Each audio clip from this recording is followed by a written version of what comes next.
Hi friends, மணத்தக்காளி கீரையை வச்சு சூப்பரான ஒரு ரெசிபி பண்ண போகிறோம். அது என்ன, எப்படி பண்ணுறது அப்படிங்கிறத பார்க்கலாம். ஃபஸ்ட்டு ஒரு கடாயில் நல்லெண்ணெய் எடுத்துக்கிறேன். கொஞ்சமாக எண்ணெய் எடுத்துகிட்டு அதில் 1 ஸ்பூன் கடுகு, 1 ஸ்பூன் உளுந்து, 1 ஸ்பூன் கடலைப்பருப்பு எடுத்து ஆட் பண்ணிக்கலாம். காரத்துக்கு தேவையான அளவு மிளகாய் வத்தல் எடுத்துக்கலாம்.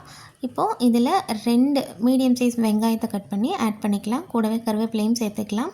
கருவேப்பிலை சேர்க்குறது ரொம்பவே நல்லது. ஸோ கருவேப்பிலை ஆட் பண்ணிக்கலாம். இப்போது வெங்காயம் தக்காளி கொஞ்சம் நல்லா வதங்கி வரணும். ரொம்ப ப்ரௌனிஷாக ஆகணும்னு தேவையில்லை. கொஞ்சம் பாதி அளவு, அரை வெக்காடு அளவுக்கு வெந்தால் போதும்.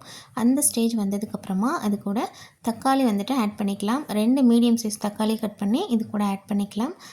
தக்காளி நல்லா வதங்கி வந்ததுக்கப்புறமா அது கூட நம்ம வாஷ் பண்ணி வச்சுருக்கிற கீரையை வந்துட்டு இது கூட ஆட் பண்ணிக்கலாம். மணத்தக்காளி கீரை நல்லா ஒரு கைப்பிடி அளவுக்கு எடுத்திருக்கேன். நிறைய கீரை போட்டிங்க அப்படின்னா கொஞ்சம் அதோட டேஸ்ட் வந்துட்டு மாறிடும்.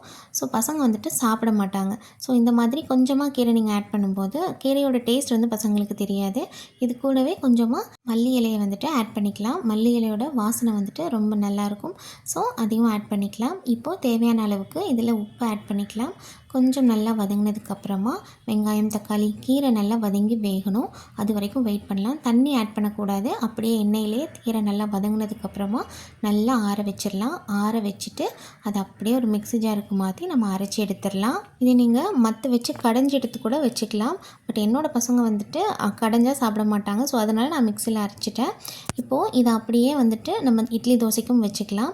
இல்லை நீங்கள் லஞ்சுக்கு ப்ரிப்பேர் பண்ணுறீங்க அப்படின்னா இந்த மாதிரி ஒரு கடாயில் கொஞ்சமாக நல்லெண்ணெய் கடுகு ஆட் பண்ணிவிட்டு அரைச்சி வச்சுருக்க கீரையை ஆட் பண்ணி நல்லா எண்ணெய் பிரிஞ்சு வர அளவுக்கு கொதிக்க வச்சு எடுத்துகிட்டு அது கூட சூடான சாதத்தை வந்துட்டு நம்ம கிளறி எடுத்துட்டோம் அப்படின்னா லஞ்ச் பாக்ஸுக்கு செம்ம டேஸ்டியான கீரை சாதம் ரெடி. ட்ரை பண்ணி பாருங்கள்.